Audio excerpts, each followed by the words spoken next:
छात्रों, आज हम डिटरमिनेंट्स के बहुत ही इम्पोर्टेंट टॉपिक्स पर आ रहे हैं जो डिटरमिनेंट्स के सवालों को बनाने में आपकी बहुत मदद करेगा और किस प्रकार से इनको यूज किया जाता है, कैसे काम किया जाता है, डिटरमिनेंट्स में सवाल कैसे बनाए जाते हैं, उस पर आज हम चर्चा करने जा रहे हैं। आज का ये लेक्चर उसी पर आधारित है। आज मैं आपको बताने जा रहा हूं कि टॉपिक का नाम है हमारा applying of operations between rows and columns. जैसा कि आप जानते हैं कि मैथ्स में फंडामेंटल ऑपरेशंस 4 होते हैं, प्लस, माइनस, इंटू और डिवाइड। तो यहां पर हम सिर्फ 2 ही ऑपरेशंस का यूज करते हैं, प्लस और माइनस का। इंटू और डिवाइड का यूज नहीं किया जाता है। इंटू और डिवाइड का यूज नहीं किया जाता है। मैं थोड़ा आज स्पीड में पढ़ा रहा हूं, थोड़ा सा आप ध्यान से समझेंगे। रूल नंबर पहला है यहाँ पर, रूल नंबर पहला, इसमें ऑपरेशंस लगाने के रूल हैं कि ऑपरेशंस कैसे लगाए जाते हैं उसके लिए है। दो या अधिक पंक्तियों या स्तंभों को जोड़ा या घटाया जा सकता है। पंक्तियों का गुणा या भाग ना करें। पंक्तियों का गुणा या भाग ना करें। जैसे इस प्रकार से बोला जा रहा है कि 2 पंक्तियों को जोड़ा या घटाया जा सकता है। ऑपरेशंस इस प्रकार से आपको लिखना है, R1 टेंस टू, ऐसा है, R1 चेंज हो रहा है। इसका मतलब ये है कि R1 को हम चेंज कर रहे हैं। किस प्रकार से चेंज कर रहे हैं? R1 प्लस R2, या फिर हम ऐसा भी कर सकते हैं कि R1 माइनस R2।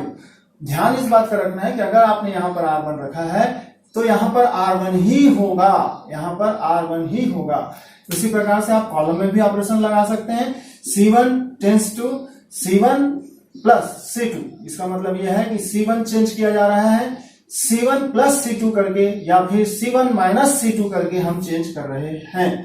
इसी प्रकार से हम ऐसा भी कर सकते हैं, R1 को चेंज करने के लिए R1 plus minus R3, C1 में C1 प्लस माइनस C3, या हम इस प्रकार का भी ऑपरेशन लगा सकते हैं। यहाँ पर ये बोला जा रहा है कि सिर्फ 2 रो या 2 कॉलम में ही प्लस माइनस नहीं किया जा सकता, 2 से अधिक रो या कॉलम को भी जोड़ा जा सकता है। जैसे हमने लिखा R1 R2 R3, R1 plus R2 plus R3 करके मैं R1 को चेंज कर रहा हूं।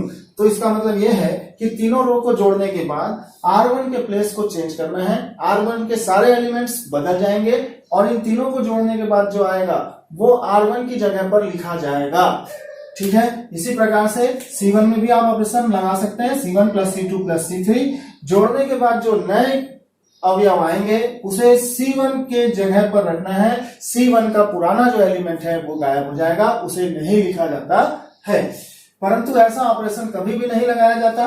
जैसे आप यहां पर देख लें, R1 प्लस C2, यानी रो और कॉलम में ऑपरेशन नहीं होता है। रो और कॉलम के बीच में ऑपरेशन नहीं लगाया जा सकता। R1 है तो R1 ही R के रूप में ही होगा, R1 R2, R1 R3, R1 ऐसा। ठीक है।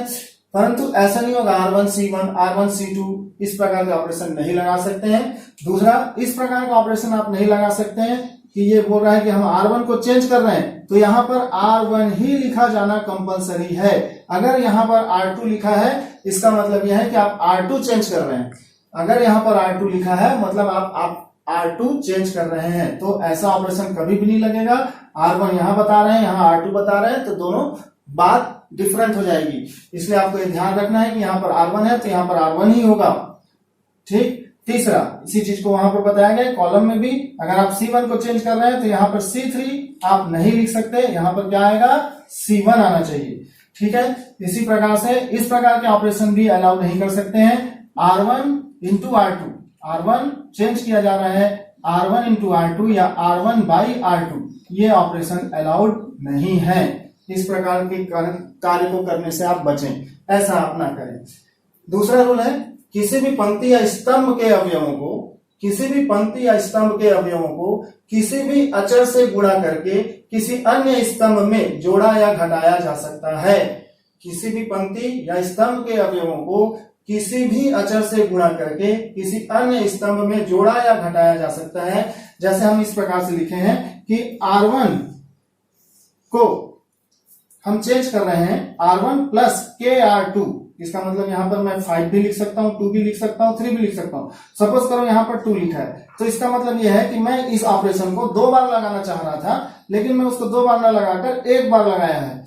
बार बार एक ऑपरेशन को यूज ना करके हम उसे इस प्रकार से लिख सकते हैं। बार बार ऑपरेशन को एक प्रकार से ना लिखकर हम उसको इस प्रकार से लिख सकते हैं। ये इसके लिए यूज किया जाता है, किसी भी अचर से गुणा करके किसी अन्य स्तंभ में जोड़ा या घटाया जा सकता है। तीसरा है यहाँ पर, यदि 3x3 का सारणिक हो तो एक बार में अधिक से अधिक हम दो ऑपरेशंस लगा सकते हैं, यानी दो पंक्तियों को या दो कॉलम्स को चेंज कर सकते हैं।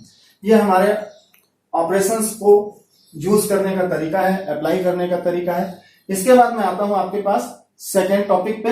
टॉपिक है working rule for solving of problems on determinants. Working rule, हम किस प्रकार से कार्य करेंगे सवालों को बनाने के लिए। सवालों को बनाने के लिए किस प्रकार से कार्य किया जाता है डिटर्मिनेंट्स के अंतर्गत। Working rule for solving of problems on determinants. पहला रूल है यहाँ पर, रूल नंबर फर्स्ट, हमें उपरोक्त ऑपरेशन, ये जो ऑपरेशंस आपको बताया गया कि कैसे लगाए जाते हैं, इस प्रकार के ऑपरेशंस का यूज करके बड़ी संख्याओं को छोटा करना है। बड़ी संख्याओं को इतना छोटा करना है, इतना छोटा करना है कि उसका पहाड़ा या टेबल आपको आता हो। इतना छोटा करना है कि उसका पहाड़ा या टेबल आपको आता हो, ताकि प्रसार करते समय, जब हम उसको अंत में प्रसार करें तो प्रसार करते समय आपको ज्यादा गुणा भाग करने में परेशानी ना हो, आसानी हो। इसलिए उसे छोटा करना है, बड़ी संख्याओं को छोटा करना है, इतना छोटा करना है कि उसका पहाड़ा आपको आता हो। हमें ऑपरेशंस का यूज करके अधिक से अधिक अवयवों को जीरो बनाने का प्रयास करना है, क्योंकि जितने अधिक जीरो होंगे, जितने अधिक अवयव जीरो होंगे, प्रसार करने में उतनी आसानी होती है। यहाँ पर जीरो को मैंने लिख भी दिया है कि 24 कैरेट का गोल्ड होता है। 24 कैरेट का गोल्ड मतलब अगर आपके पास सोना मिल गया है 24 कैरेट का, तो आप ये नहीं चाहेंगे कि आपका सोना गुम जाए या कुछ हो जाए। तो हमको ये ध्यान रखना है कि अगर जीरो हमारे किसी अवयव, कोई अवयव अगर जीरो बन गया है तो वो जीरो गायब ना होने पाए, उसे हमें संभाल कर रखना है। वो 24 कैरेट के गोल्ड के समान होता है। आप ऐसा कोई ऑपरेशन ना लगाएं जिससे आपका जीरो गायब हो जाए, ठीक है। तीसरा, ऑपरेशंस लगाने के बाद यदि किसी रो या कॉलम से कॉमन निकलता दिखाई दे, ऑपरेशंस लगाने के बाद यदि किसी रो या कॉलम से कॉमन निकलता दिखाई दे तो तुरंत कॉमन निकालना है। जब तक कॉमन ना निकाल लें अगला ऑपरेशन ना लगाएं। फिर चौथा टॉपिक है जो इसका सबसे महत्वपूर्ण टॉपिक मैं बोलता हूं कि प्रश्नों को हल करते समय बहुत ही सावधानी रखना है। ऐसा नहीं कि हमने बोल दिया कि ये ऑपरेशन लगेंगे और आपने फटाफट ऑपरेशन लगाना चालू कर दिया कि ऑपरेशन से बनाने के लिए बोला गया है। ऐसा नहीं है। ऑपरेशन लगाते समय आपको बहुत सावधानी रखनी है। कैलकुलेशन को माइंड में करें और आगे के कौन सा ऑपरेशन लगाया जा सकता है। आपको 3 ऑपरेशंस को अपने दिमाग में सोचना है। इसके बाद ये करूंगा तो ये छोटा हो जाएगा, इसके बाद ये करूंगा तो छोटा हो जाएगा, इसके बाद ये करूंगा तो छोटा हो जाएगा। अगर ऐसा आपको लगता है कि वो छोटा नहीं हो रहा है तो ऑपरेशन बिल्कुल ना लगाएं और उसे सोचें, विचारें, तभी ऑपरेशन यूज करें, अन्यथा ना करें। इस प्रकार की चीजें आपको ध्यान रखना है। अब हम आपको यहाँ पर कुछ प्रॉब्लम्स को सॉल्व करके दिखा रहे हैं कि किस प्रकार से ऑपरेशंस को यूज करना है, कैसे हम उसको अप्लाई कर सकते हैं, किस प्रकार का काम करें कि आपका सवाल बनना चालू हो जाए। यानी मेन टॉपिक ये है कि आपको ऑपरेशंस यूज करना सिखा रहे हैं, बड़ी संख्याओं को कैसे छोटा बनाते हैं। टॉपिक्स आपके 3 हैं, बड़ी संख्याओं को छोटा बनाना है, जीरो लाना है और कॉमन निकालना है। ये 3 रूल्स को ही फॉलो करके हमको सवाल को बनाना है। तो यहाँ पर मैं चालू कर रहा हूँ। हमारे पास एक क्वेश्चन लिखा हुआ है इस प्रकार से कि आपके पास एक क्वेश्चन दिया हुआ है 23, 12, 11 इस प्रकार से हमारे पास एक क्वेश्चन दे रहा है 36, 10, 26 और अगला हमारे पास लिखा है 63, 26, 37। इसका मान हमको ज्ञात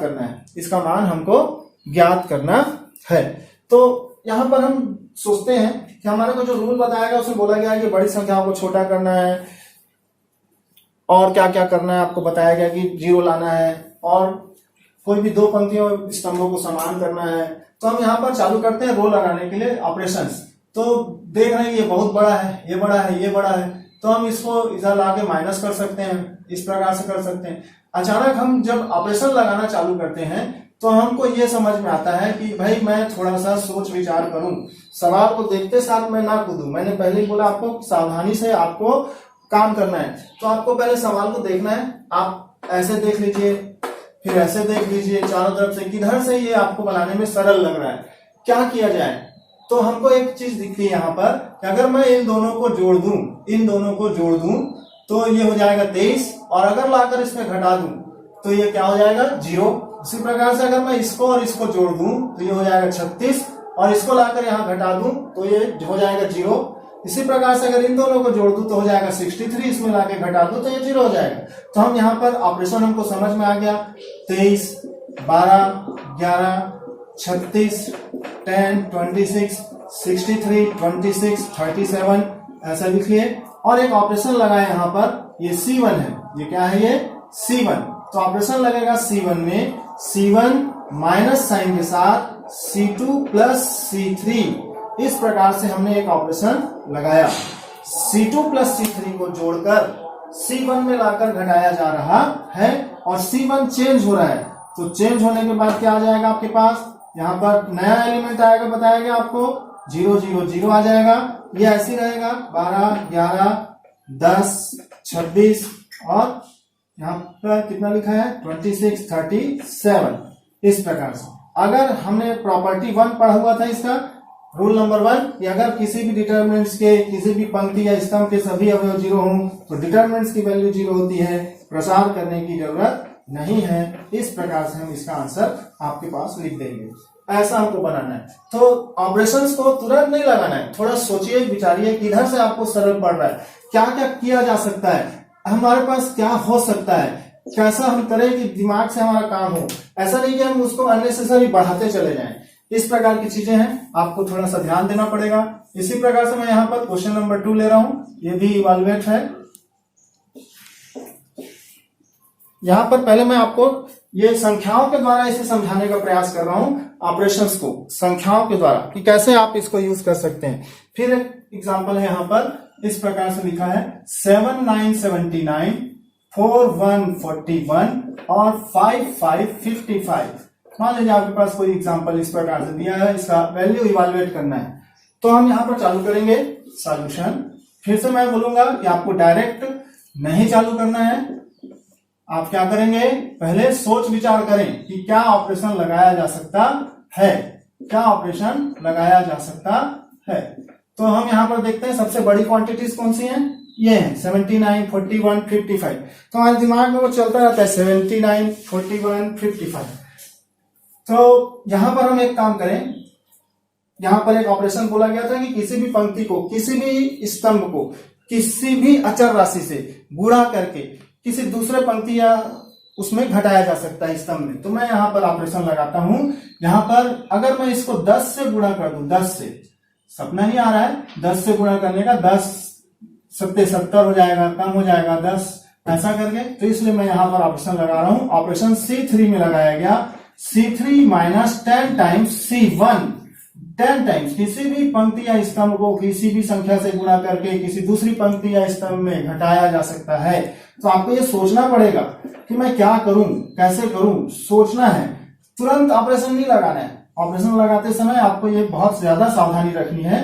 तो जब आप यहां पर आते हैं तो 7 4 5 9 1 5, और इसको अगर मैंने इसमें घटाया तो ये हो जाएगा 10 से गुणा करना है 70, इसमें जाकर घटाना है तो आया 9, ये हो गया 10 से गुणा किया 40, इसके प्रत्येक एलिमेंट को 10 से गुणा करना है तो ये हो गया 40, इसमें लाकर घटाए तो यहां पर आ गया 1, इसमें 50, यहां लाकर घटाए तो आ गया 5। इसके दो कॉलम क्या दिख रहे हैं, सेम दिख रहे हैं। तो इस डिटरमिनेंट्स की वैल्यू क्या हो जाएगी 0, एक्सपेंड करने की जरूरत नहीं है। इस प्रकार से हम बना सकते हैं। ये दूसरा क्वेश्चन हो गया।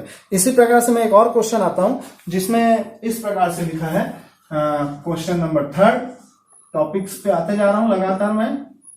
ऐसा लिखा हुआ है 0, यहां पर लिखा है a माइनस बी, ठीक है, यहां पर लिखा है माइनस a, यहां पर 0, यहां पर c, यहां पर लिखा है b, यहां पर लिखा है माइनस c, यहां पर लिखा है 0। इस प्रकार से कुछ हमारे पास दिया हुआ है। तो इस डिटर्मिनेंट्स की वैल्यू ऑलवेज 0 होती है। इस टाइप के डिटर्मिनेंट्स की थोड़ा सा ध्यान देंगे। मैं क्या बोलना चाह रहा हूं, अगर सभी एलिमेंट्स क्या हो, 0 हो, मेन डायगोनल, इसको मेन डायगोनल बोलते हैं, अगर मेन डायगोनल के सारे एलिमेंट्स 0 हो, इक्वल डिस्टेंस पर इक्वल एलिमेंट हो, साइन अपोजिट हो, इक्वल डिस्टेंस पर इक्वल एलिमेंट हो और साइन अपोजिट हो, तो इस प्रकार के कोई भी डिटर्मिनेंट्स जो दिए जाएंगे उसकी वैल्यू ऑलवेज 0 आएगी। कैसे आती है ये मैं बताता हूं, ठीक है। तो यहां पर हम चालू करते हैं। यहां पर हमारे पास लिखा हुआ है 0 a minus b minus a 0 c b minus c 0, ऐसे लिखा हुआ है। ये अपन ने लेट कर लिया, ठीक है। ये हमारे पास इवैल्यूएट वाला क्वेश्चन था, हमने लेट कर लिया डेल इज इक्वल टू इतना। फिर आप चालू करेंगे कन्वर्ट रो इनटू कॉलम, कन्वर्ट रो इनटू कॉलम। कहने का मतलब यह है कि पंक्ति को स्तंभ में बदलने पर, पंक्ति को स्तंभ में बदलने पर सारणिक के मान में कोई परिवर्तन नहीं होता है, ये हम जानते हैं। तो यहां पर इस प्रकार से हम लिख सकते हैं b माइनस सी 0, ठीक है। इसके बाद यहां पर आने पर हम लिख सकते हैं taking -1 common from each column, column या रो जो भी आप लिख दो। तो जैसे ही -1 कॉमन निकालोगे, -1 -1 -1, यहां से -1 मैंने कॉमन निकाला, ठीक है, कॉलम से निकाला तो 0 माइनस a b हो जाएगा।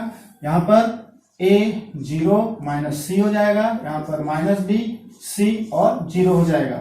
तो ये हो जाएगा -1 का क्यूब यानी माइनस हो जाएगा यहां पर, और ये वापस जो आई है क्वांटिटी ये वापस डेल है, तो इसको हम लोग लिख लेंगे del is equal to minus del. इसको इधर ट्रांसफर करेंगे तो del plus del equal to 0, तो 2 del equal to 0, therefore value of del is equal to 0। इस प्रकार से हम इस सवाल को ऑलवेज बनाएंगे।